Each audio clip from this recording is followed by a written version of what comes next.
Nous voulons libérer ce peuple, Aliou. La situation est grave, Aliou. Dafa doy waar ce qui se passe dans ce pays. Dafa doy waar sincèrement golo bay baa bu ñu dundee moom moo war a jeex ci réew mi naxaate bi tappale bi dafa war a jeex ces gens lan la ñu amee existence. Moi j'ai lu Moustapha Niasse avec tout le respect qu'on lui doit mu ne def na 50 ans de carrière politique man dama tiit 50 ans de carrière politique. lii nan la mën a nekkee. ce qui veut dire mën naa wax sax George Washington ah ñëw na ay dem Roosevelt ñëw dem mu toog John Kennedy ñëw fekk ko fi liggéey dem mu toog mais attendez. non mais c'est à plusieurs stations il faut pas caricaturer. attendez. non maintenant non la question fondamentale c'est pas ça Tounkara la question fondamentale c'est quoi. Ousmane Tanor Dieng Djibo Leyti Ka Tanor Dieng ces gens qui sont considérés ces gens qui ñoom bu ñu wootee ñëpp daw si presse bi daw si. la ñu bëgg a xam ñoom lan la ñu apporter le Sénégal kan moo ci bind benn pensée économique pour ce pays kan moo mën a taxaw ci ñoom ñu ngi may dégg ne man kat at yi ma fi nekk yëpp ak milliards yi ma Sénégal jox yëpp créé naa benn système boo xamante ne jëlee na délinquance fa ma dëkk fa ma juddoo yare fa. kan mooy génnee ne génne naa xam-xam boo xamante ne amélioré na de façon notoire les conditions de vie. de la population xam nga ko. kan kon donc mënuñu dara wax ji ñu nekk ci télé bi ratatate bu ñu paree.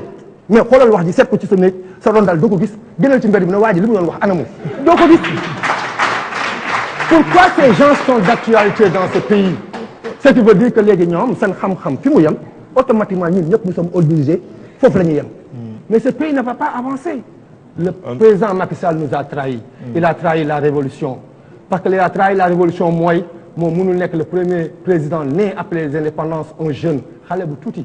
ñu am ci moom yaakaar génn ci mbedd bi daxanteeg tali yi bi muy dem central ci tali bi laa tëdd moom mu ngi may dégg dina ko fàttaliku ci kaw tali bi laa tëdd na trop bi du jaar il se souvient angle central yaakaar boobu la tas parce que on s'attendait que mu ñëw ànd ak suñuy morom ñi fekk tey xam réalité ak enjeu yi nga xamante ne moo régir le monde d'aujourd'hui mais nga ñuy forcer ay pas yoo xam dañu naan la bi De Gaulle taxawee fii maa ngi taxaw kooku moo ñu war a diriger.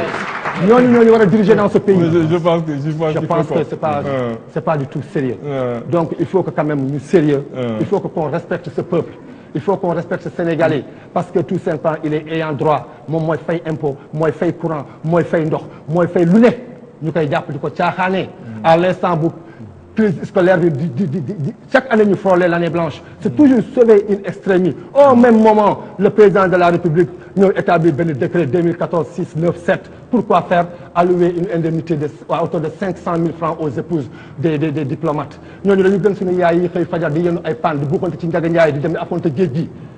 que le président Macky Sall revienne à la raison que le président Macky Sall sache que ce pays ne mérite pas ça ce pays lui a tout donné cette jeunesse lui a tout donné il a versé son sang pour que tey mu toog fi mu toog c'est pas du tout sérieux au moment où les professeurs sont dehors am seen i doom am seen i njaboot di laaj yoo xamante ne seen àq seen yelleef la ay engagement yoo xam ne ataa moo ko jëlaat mënu ci respecter benn l'illustration parfaite ana 500 000 employés l'illustration parfaite ana li mu ñu waxoon ne damay wàññi sama mandat wër adduna bi tey Obama Hollande ngi nii jàngal ko encore démocratie rawaat ñu ne moom du nekk du dem war na rus le sens de l'honneur doit revenir dans ce pays le sens de la responsabilité doit revenir dans ce pays nous n'avons pas un discours politique politicien nous avons un discours pour ce peuple nous sommes